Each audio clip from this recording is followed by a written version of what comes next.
Well, I say namaste because in my country that's what the greeting is. It means namaste is a Sanskrit word which means I bow to you. I bow to the God in you. Each one of us has God in us. So namaste, I bow to you, the God in you. I come from a very strange land, from a very distant land, which is in the lap of Himalayas. And again for Himalayas we have a word called Devatatma, which in Sanskrit again in our scriptures means place where soul of the God lives. Nepal is also the youngest republic in the world. Nepal is that elusive Shangri-La that remained sequestered away from the looks of the world for last few years, and then in the 50s they opened up and the hippies came in the 60s and it was on the world map. Nepal is a place of extreme hardship and extreme suffering and extreme natural splendor. We have the highest mountain in the world. We are at the top of the world.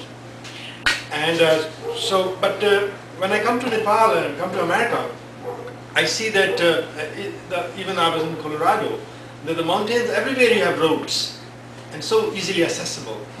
But in the Himalayas there are no roads, it's closed. And you have to walk on mules or you have to walk on foot. There are porters who carry the load up your back. All the tourists go up. And this poem that I want to begin with is called Mules. On the great Tibetan salt route they meet me again, old forsaken friends. On their faces fatigue of a drunken sleep, their lives worn out, their legs twisted, shaking from carrying illustrious flags of bleeding ascents. Age-long bells clinging to them like festering wounds, beating notes of a slavery that modernism brings. Cartons of iceberg, mineral water bottles, solar heaters, tiny stalls, tin cans, carom boards, sacks of rice, and iodized salt from the plains of Nepal Tarai.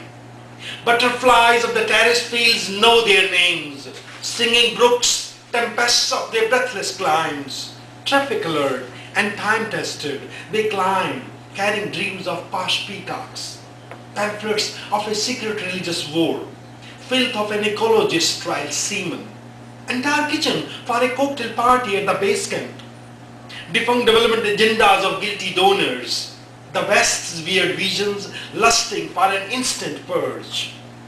Stone steps of the mountains embossed on their drugged brains like lines of a boated love scratched on the historic rocks of the water spouts.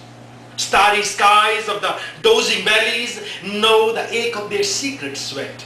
Sunny days along the crystal rivers taste of their bleeding eyes.